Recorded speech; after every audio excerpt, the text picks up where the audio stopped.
Сайн байцгаана уу итгэж ахын дүүснараа та бүхэнтэйгээ 10 өдрийн залбирлын аяны хүрээнд уулзж байгаадаа баяртай байна. Бүгдээрээ хамтдаа Бурхны үгнээс судалцгаая. Хамтдаа эзэн бурханд залбирцгаая. Тэнгэрлэг хайрын эзэн бурхан таньд талархаж байна. Үгэж бидний хайрлж хэвэдэгт эзэн танд талархаж байна.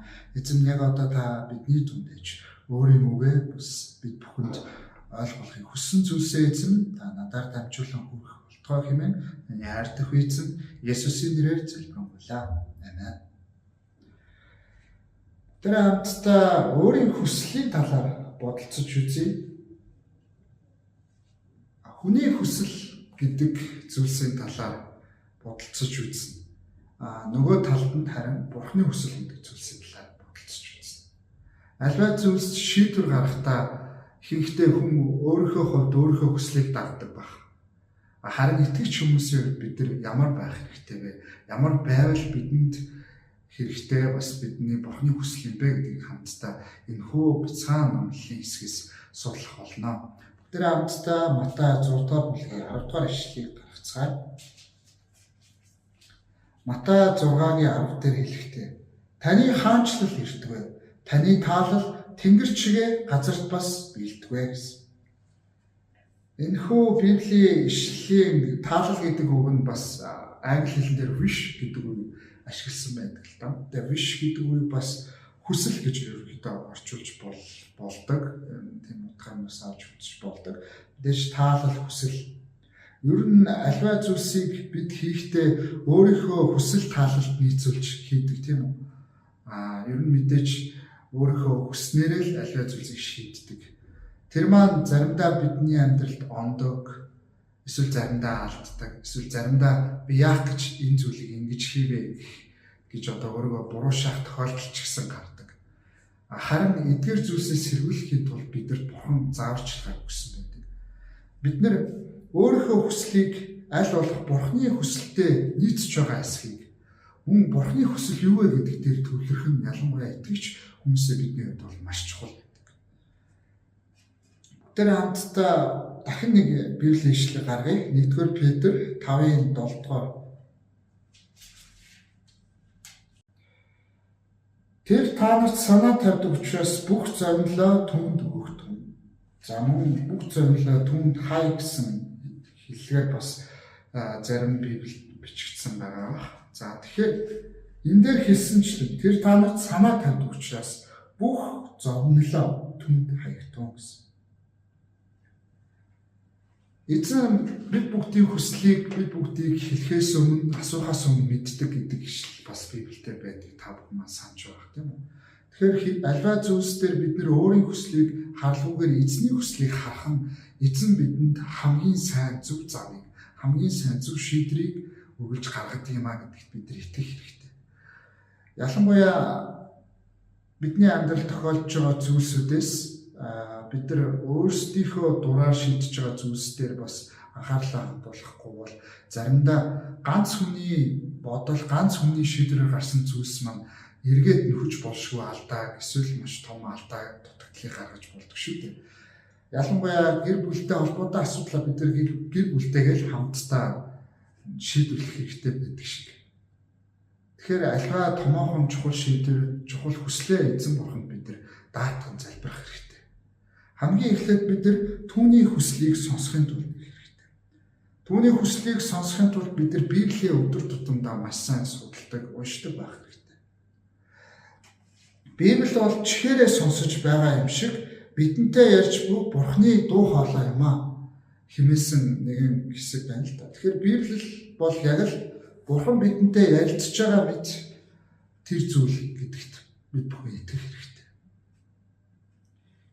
Залбир үгийг судлах хэрэгтэй. Залбирсныхаа дараа бид нар эзэн бурхны үг болох Библийг судлах хэрэгтэй. Библиэс та магадгүй хариулт авч болох. Библиэс та магадгүй зааварчилгаа зөвлөгөө авах. Тэгэхээр залбиралтаа өөрийнхөө хүслийг эзэн бурханд уламжлах хэрэгтэй. Тэгэхээр таны хүсэл эзэн бурхны хүсэлтэд нийцж байгаа хэсэгтээ та анхаарлаа хандуулах. Хэрвээ таны хүсэл эзэн бурхны хүсэлтэд нийцэхгүй өөр байх юм бол та магадгүй эзэн бурхны төлөвлөгөөг, эзэн бурхны хүслийг мэдснээрээ мэдэж чадвал түүнийг мэдэрч чадах юм бол бурхны хүслийг нэгдүгээр тавих хэрэгтэй. Бурхны хүсэл, Бурхны танд зөвлөж байгаа тэр хүн зүйлсийг хамгийн түрүүнд тавьж сурах юм бол бид бүхний амьдралд хамгийн сайн зүйлийг амжуулдаг. Матай 6-гийн 33 дахь ишлэлийг бас хамтдаа уншицгаая. Матай 6-гийн 33 дээр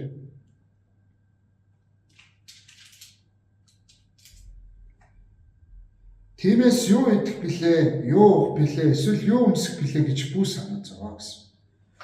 Тэгэхээр яг л энэ ишлэл дээр хэлсэнчлэн бидний санаа зовнил болон бусад зүйлсээ эзэн бурхан биднэр даатгаж сурах хэрэгтэй. Бурхны төлөвлөгөөг нэг төрөнд тавьж сурах нь маш чухал.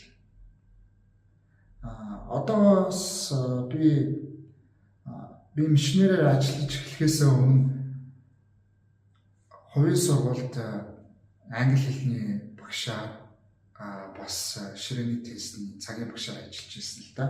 Тэр үедээ ер нь сүмээсээ багаар холдож байсан. Ялангуяа ээжигээ өнгөрөх үеэр бас маш их холдсон. Хаяада шабата одоо сүмдээ ирэх тоомоо мөртл ингээд цөөрж исэн ийм хүнд хэцүүхэн үе байсан.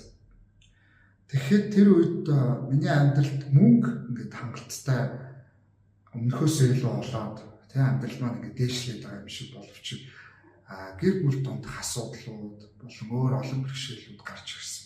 Ялангуяа бурхантай харилцах маань сүмээс илүү холдож ирсэн байна. Тэгэхээр сүмдээ явахгүй байснараа хувийн бурхантай харилцаатай байх гэсэн ийм шийдвэр гаргачихсан. Яг ийм үе байсан л да. Тэгээ яг энэ үедээ маш олон зүйлсийг бас алдаж, эндэж хүнд байдалд орсон. Ерөнхийдөө их нэртэйгээч ер нь хил амаа олцсон манаас өндөрлөлтэй бэрхшээлд олж ирсэн. Маргахан ихэлсэн тийм ээ. Дээрээс нь ер нь бол хүүхдүүдэд хүртэл ингээд муухай зан гаргадаг болсон ийм байдлууд их ажиллагдсан. Тэгээ энэ зүйлс маань хэсэг хугацаанд үргэлжилсэн учраас өөрийгөө бас би залбирч анзаараад эзэн бурханд хандан залбираад тэгээд нэг удаа өөрийнхөө сүнэлж өгдөг пастортай уулзч зөвлөгөө авах шийдсэн. Тэгээд тэр үед бас энэхүү ажилласаа гарчихсан байсан л да. Тэгээд энэхүү ажилласаа гарчихсан. Яг өөрөө хувьдаа төсөл бичээд за энэ төслийнхөө өслөө бас цааш үргэлжлүүлээ.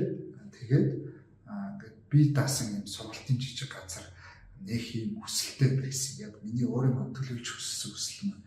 Тэгээ пастортайгаа уулзаад энэ хүслийнхээ талаар танилцуулаад бас сэтгэлийн маань амьдралд ямар байгаа талаар өрхөдөө танилцуулж ингээд ярилцсан, халуун тутаан ярилцсан гэдэг.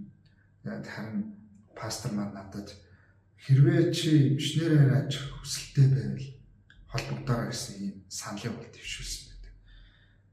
Тухайн үед бол одоо миний сэтгэл зүрх бол ер нь жоохон сүнслэг байдлаар унчихсан байсан учраас ер нь бол нэг тэгж ахтар бол хүсэж дэмүүлэв. Гэхдээ эргээд би сүмдээ хамрагдаж эзэн бурхантайгаа илүү ойр дотн цагийг өнгөрөөхгүй бол амьдралд маань нэг л биш зүйл тохиолдоод байна гэдэг бол мэдэрч байгаа учраас би залбирсан, гэр бүлээрээ залбирсан. Эзэн хэрвээ таны хүсэл мөнх юм бол та намайг илгээгээч. Би дахин мишнерээр ажиллахыг хүсэж байна. Ажиллах юм. Таны хүсэл мөн бол та намайг илгээгээрэй хэмээн би залбирч ирсэн. Тэгээд тухайн залбирлынхаа хариултыг харин аваад өнөөдөр би Баян-Омбор 7 дахь өдрийн адвентистмыг Монголын адвентист чуулганы хат гихч ахын дүүстэйгээ хамтдаа ингээд нэгээд эзэн бурхны бас сүмийг нэгээр ингэж одоо цаашаа үргэлжлүүлэн авч хичээж ингэж явж байна. Энэ залбирлын маань харин өөрөө их гайхалтай ирсэн л дээ. Яг тухайн үед бол бас олон хүмүүс шинэ газар, шинэ зүйлс рүү одоо тийм шинэ сүмийг тарахаар ингээд бас мишнерээр явах хүсэлтэй өгсөн байсан баг. Гэтэ ягаад ч намайг бол сонгоно гэж би боддог байсан. Гэтэл миний залбирлын хариуд яг намайг сонгосноор эзэн бурхны хүсэл болон эзэн бурхан маань намайг дахин сүмдээ бас дуудаж байна гэдгийг бол мэдэж авсан байдаг.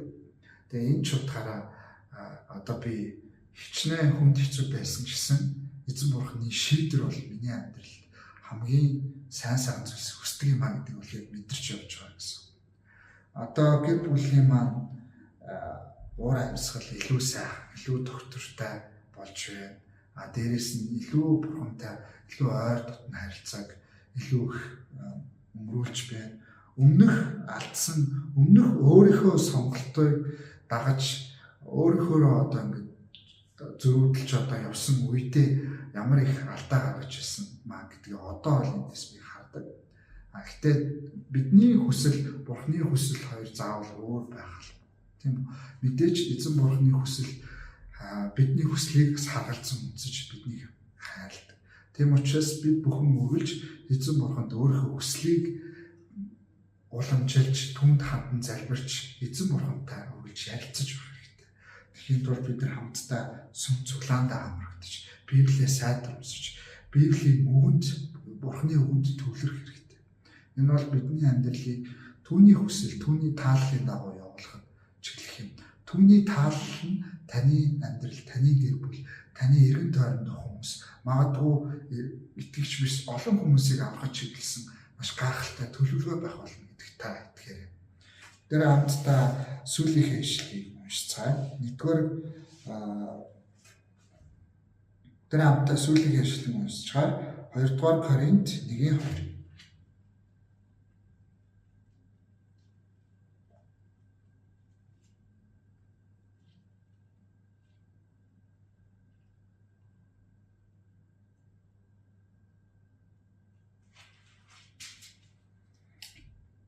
Хоёрдугаар Коринт 1:2. Бидний эцэг Бурхан ба эзэн Есүс Христэс нэгүсэл хийгээд амар амгалан та нарт байх болтугай. Хамтдаа эзэн Бурханд хандан залбирцгаая.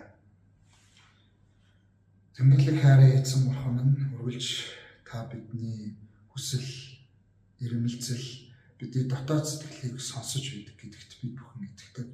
Эзэн заримдаа бид таны дуу хоолойноос хол, эзэн заримдаа бид таны зөвлөгөө зааварчилгааг үл хайхан зөвхөн өөрийн хүсэл эрмэлзэлтэй тулгуурлан аливаа зүйлсийг хийдэгт эзэн та уучлаарай.